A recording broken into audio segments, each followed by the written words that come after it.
معزز ناظرین کرام، حضرت طالوت علیہ السلام کا تعلق قبیلہ بنی یمین سے تھا جو بیت لحم کے قریب ایک وادی ذیفام میں آباد تھے۔ حضرت طالوت علیہ السلام نہایت خوبصورت اور خوشنما اور قد آور انسان تھے۔ غریب خاندان کے فرد تھے۔ حضرت طالوت علیہ السلام کے والد قیس کے گدھے گم ہو گئے۔ آپ انہیں تلاش کرنے نکلے تو حضرت شموئیل علیہ السلام سے ملاقات ہو گئی۔ حضرت شموئیل علیہ السلام نے انہیں سینے سے لگایا، خوب خاطر مدارت کی، سر پر مقدس تیل کی مالش کی، پیشانی کو بوسہ دیا اور فرمایا خداوند نے تجھے مسح کیا تاکہ تو اس کی میراث کا پیشوا ہو۔ حضرت شموئیل علیہ السلام کے دو بیٹے تھے، ایک کا نام جیول اور دوسرے کا نام ابیہا تھا۔ دونوں بیٹے قاضی کے اعلیٰ عہدوں پر فائز تھے، لیکن طمع اور لالچ نے انہیں راہ راست سے دور کر دیا تھا۔ وہ انصاف کے تقاضے پورے نہیں کرتے تھے۔ کتاب شموئیل کے پہلے باب میں ہے کہ اس کے بیٹے اس کی راہ پہ نہ چلے۔ وہ نفع کے لالچ سے رشوت لیتے تھے اور انصاف کا خون کر دیتے تھے۔ اس زمانے میں مصر اور فلسطین کے درمیان بحیرہ روم پر آباد عمالقہ میں سے جالوت نامی جابر و ظالم حکمران تھا، جس نے آبادیوں پر قبضہ کر کے لوگوں کو غلام بنا لیا تھا۔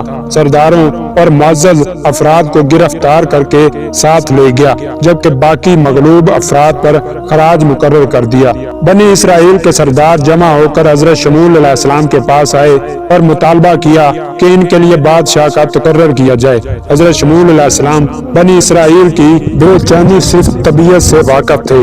آپ نے انہیں منع کیا، لیکن جب لوگوں نے بہت زیادہ اصرار کیا تو آپ نے حضرت طالوت علیہ السلام کو ان کا بادشاہ مقرر کر دیا۔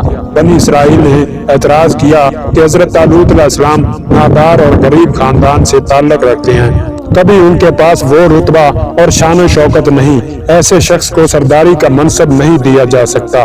حضرت شموئیل علیہ السلام نے کہا کہ حضرت طالوت علیہ السلام کو اللہ تعالیٰ نے فضیلت دی ہے اور انہیں علم و حکمت سے نوازا ہے، انہیں طاقت عطا کی ہے۔ اور دوستو، اسی طرح اللہ تعالیٰ قرآن مجید میں ارشاد فرماتا ہے کہ جس کا ترجمہ یہ ہے کہ کیا تم نے بنی اسرائیل کی ایک جماعت کو نہیں دیکھا جس نے موسیٰ کے بعد اپنے پیغمبر سے کہا کہ آپ ہمارے لیے ایک بادشاہ مقرر کر دیں تاکہ ہم خدا کی راہ میں جہاد کریں۔ پیغمبر نے کہا کہ اگر تم کو جہاد کا حکم دیا جائے تو عجب نہیں کہ تم لڑنے سے پہلو تہی کرو۔ وہ کہنے لگے کہ ہم خدا کی راہ میں کیوں نہ لڑیں گے جبکہ ہم وطن اور بال بچوں سے دور کر دیے گئے ہیں۔ لیکن جب ان کو جہاد کا حکم دیا گیا تو چند لوگوں کے سوا سب پھر گئے، اور خدا ظالموں سے خوب واقف ہے۔ اور ان کے پیغمبر نے ان سے کہا کہ خدا نے تم پر طالوت کو بادشاہ مقرر کیا ہے۔ تو وہ بولے کہ اسے ہم پر بادشاہی کا حق کیسے مل سکتا ہے جبکہ ہم اس کی نسبت حکومت کے زیادہ حقدار ہیں، اور اسے مالی فراخی بھی عطا نہیں ہوئی۔ اس نے کہا اللہ نے اسے تم پر یقیناً فوقیت دی ہے اور اسے علمی اور جسمانی لحاظ سے فراخی عطا کی ہے۔ اللہ جسے چاہے بادشاہی دے، اور اللہ تعالیٰ کشائش دینے والا اور بہت جاننے والا ہے۔